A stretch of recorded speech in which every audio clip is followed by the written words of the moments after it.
Bonjour, la paracha de la semaine, on parle comment Akadosh Baruch Hu dit à Abraham, Lech lecha me'artzecha, va de ton pays, mimolatecha, mibet avicha, va de ta patrie, va de la maison de ton père, el haaretz asher eka. Le Rav Yaakov Moutsafi rapporte du nom de Harizal, il dit que quand Akadosh Baruch Hu a dit à Abraham, il y a un sens secret dans ces mots. C'est Abraham, c'est la Neshama. Quand Akadosh Baruch Hu fait descendre la Neshama d'un Ben Israël dans ce monde, il lui dit Lech lecha me'artzecha u'mimolatecha u'mibet avicha. Il lui dit, la Neshama, elle ne veut pas descendre dans ce monde-là. Parce qu'elle sait que ce monde-là, c'est un monde obscur, c'est un monde passager, un monde plein de vanité. Elle veut rester là où elle est, dans le monde éternel, dans le monde avec Akadosh Baruch Hu. Et Akadosh Baruch Hu, il lui dit, vas-y, va descendre dans ce monde-là, va de la maison de ton père, va du monde où tu es né, là où elle a été créée, la Neshama, descends dans ce monde-là, va avarechecha, je te donnerai la bracha, va garder la shemecha, j'agrandirai ton nom, veillez beracha, tu auras la bracha, venivrechu becha kol mishpechot ha'adama, et toutes les familles de la terre vont bénir par ton nom. Ça veut dire, quand la Neshama d'un Ben Israël, elle descend dans ce monde-là, elle a beaucoup de mal, elle ne veut pas. Mais une fois qu'elle descend, parce qu'elle a eu la promesse de la Kadosh Baruch Hu, qu'elle va descendre ici pour devenir encore plus forte, pour avoir la bracha, pour agrandir son nom, pour être encore beaucoup plus grande que ce qu'elle était quand elle était auparavant en haut. À travers quoi? À travers les actions qu'elle va faire dans ce monde-là.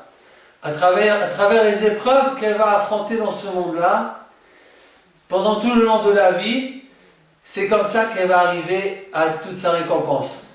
Elle va agrandir son nom, elle va arriver au monde futur, après 120 ans, Bezrat Hashem. Elle va arriver à recevoir une récompense extraordinaire, ce qu'elle ne pouvait pas arriver si elle n'était pas descendue dans ce monde-là. Il y a une petite anecdote.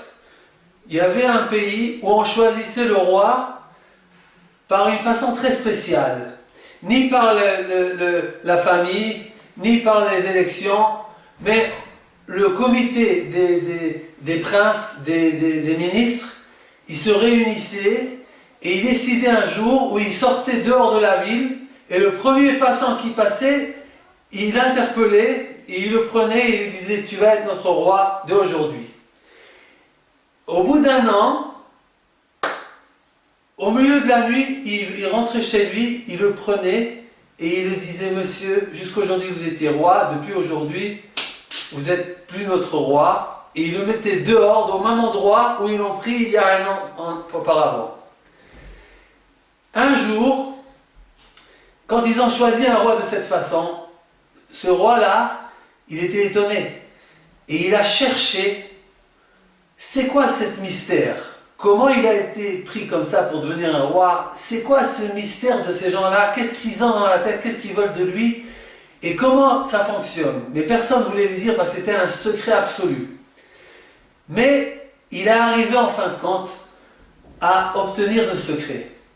Et il a compris qu'il était là pour une durée de 1 an. Et au bout d'1 an, il sera chassé comme un linge, on va le jeter dehors. Qu'est-ce qu'il a fait? Tous les nuits, il faisait passer des fourgons avec des lingots d'or, avec des biens en dehors de la ville et il envoyait plus loin dans son pays.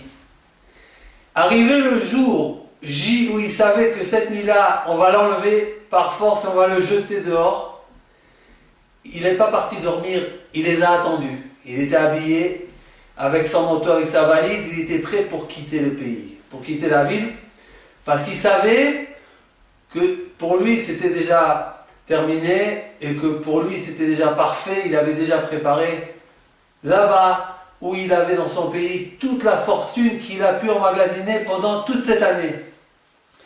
Cet homme-là, ce roi-là, c'est nous, c'est la Neshama. On est amené dans ce monde-là. Et on ne sait pas jusqu'à quand on va rester dans ce monde-là. on ne comprend pas.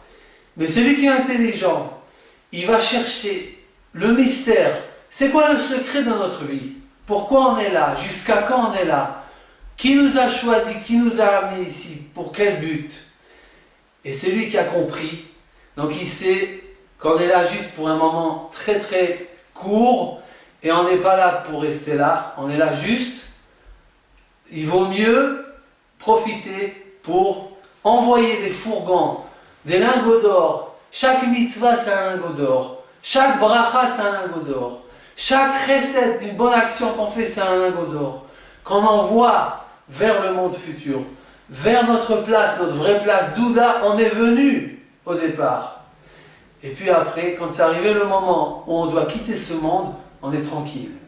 On sait quand on a préparé un très très beau endroit, on sait qu'on a déjà tout ce qu'il faut là-haut, on sait qu'on a déjà tout ce qu'il... Nous-mêmes, on a préparé notre place. On est riche là-bas, pas ici. On est riche là-bas. Là-bas, on a des palais, on a des pays entiers pour nous. À travers quoi on a fait tout ça? À travers nos actions ici. Renforçons-nous, comme Abraham Avinu, de faire le chesed sans limite, de faire la Torah et les mitzvot. Et c'est comme ça qu'on pourrait arriver à toute la bracha qu'Abraham Avinu il a eue, qu'Akadosh Baruch Hu lui a promis, Veye beracha. Shabbat shalom.